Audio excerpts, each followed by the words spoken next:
Space shuttle now on internal power.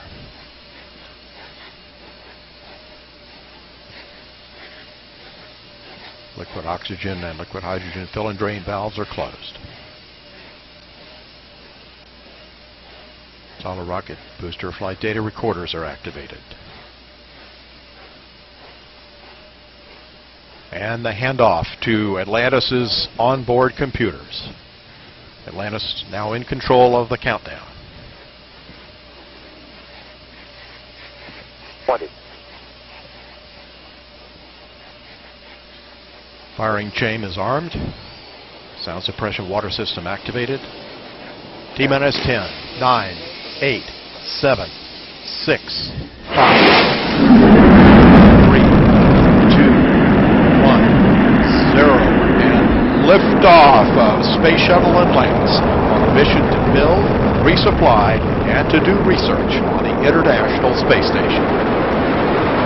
Houston now controlling. Atlantis begins its penultimate journey to shore up the International Space Station.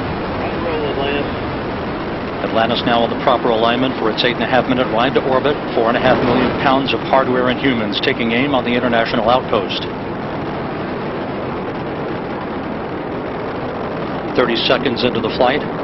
Atlantis almost 2 miles in altitude, almost 6 miles downrange from the Kennedy Space Center already, traveling 500 miles an hour. The 3 liquid fuel main engines now throttling back to 72% of rated performance, going into the bucket, reducing the stress on the shuttle as it breaks through the sound barrier. 55 seconds into the flight, all systems operating normally, 900 miles an hour. The speed of Atlantis right now, 6 miles in altitude, 9 miles downrange. Atlantis, go with throttle up. Copy, go with throttle up. The throttle up call acknowledged by Commander Charlie Hobaugh, joined on the flight deck by pilot Butch Wilmore, flight engineer Randy Bresnik and Leland Melvin. Seated down on the middeck are Mike Foreman and Bobby Satcher, kicking off their work week with a Monday commute to orbit. 1 minute, 30 seconds into the flight. Atlantis 13 miles in altitude, 15 miles downrange, traveling almost 2,000 miles an hour.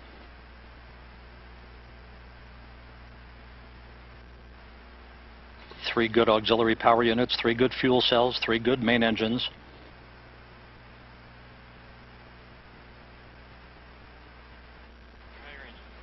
One minute, 50 seconds into the flight. 10 seconds away from solid rocket booster separation.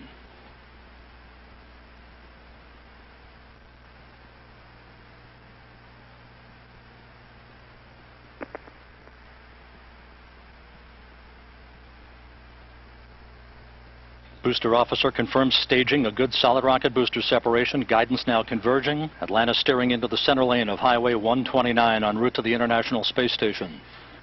2 minutes, 20 seconds into the flight, 34 miles in altitude, 48 miles downrange. Atlantis traveling 3,200 miles an hour.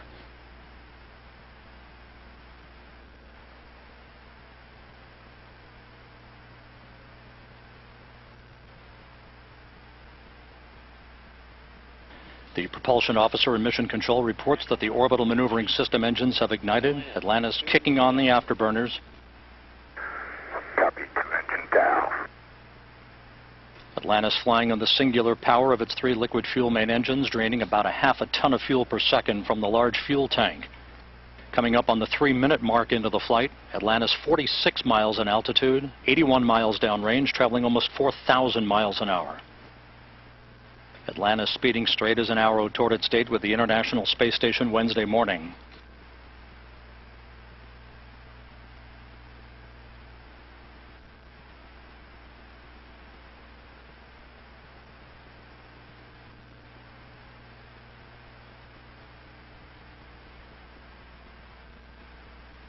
Three and a half minutes into the flight, all of Atlantis' systems functioning by the book. 55 miles in altitude, 120 miles downrange, traveling almost 5,000 miles an hour.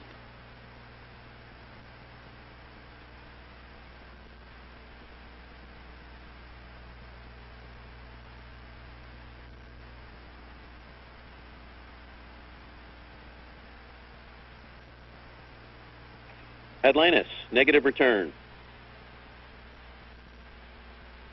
Atlantis copies, negative return. Atlantis now too far downrange, too high in altitude to return to the launch site in the event of an engine failure. All three engines performing perfectly. 4 minutes, 20 seconds into the flight. Atlantis now 62 miles in altitude, 180 miles downrange, traveling almost 6,000 miles an hour. All systems performing normally. Atlantis on course, on track for its preliminary orbit. The Environmental Systems Officer reports a good flash evaporator system activated for Atlantis, providing cooling for the shuttle's avionics until the payload bay doors are opened about an hour and a half into the flight.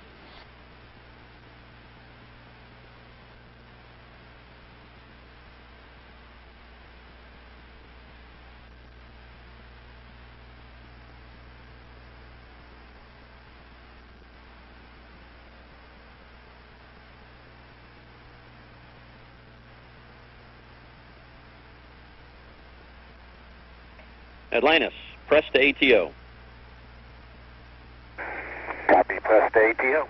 That call up from Capcom Chris Ferguson indicating that Atlantis can now make minimal orbital altitude targets in the event of an engine failure. However, all three engines continue to perform normally, as do the auxiliary power units and the three power-producing fuel cells. 5.5 minutes into the flight, Atlantis now 67 miles in altitude, 312 miles downrange, traveling almost 8,000 miles an hour. Frankfurt, single engine ops 3.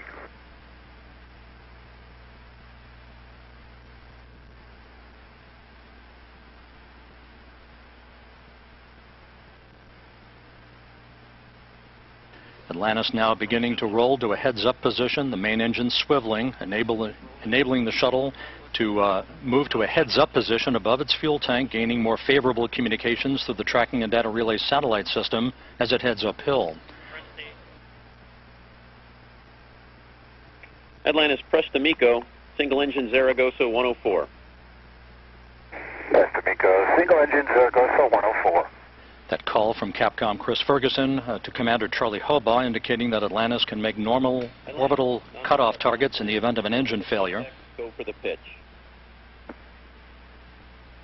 Okay, nominal shutdown, go for plus X, go for the pitch.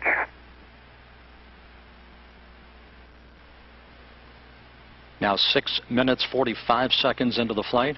Atlantis 66 miles in altitude, almost 500 miles downrange from the Kennedy Space Center, traveling almost 11,000 miles an hour.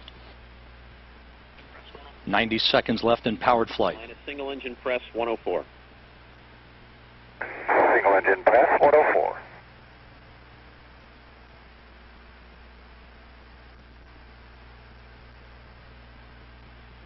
Coming up on the 7.5 minute mark into the flight, the main engines will once again be throttled down to limit the stress on the shuttle and its 6 crew members to that of 3 times the effect of gravity. Atlantis approaching a speed of more than 4 miles a second. At the time of main engine cutoff, a minute from now, Atlantis will enter its preliminary orbit at a speed of 5 miles a second.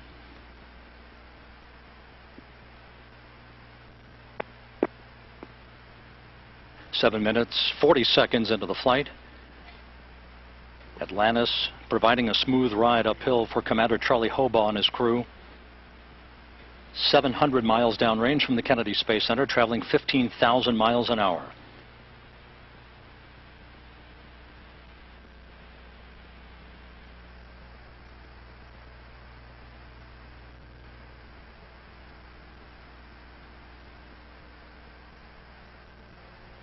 Eight minutes, 10 seconds into the flight.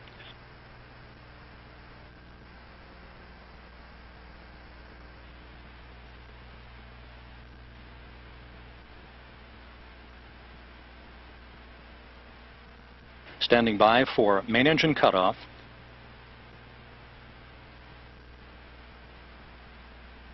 Main engine cutoff confirmed by the booster officer, standing by for external tank separation.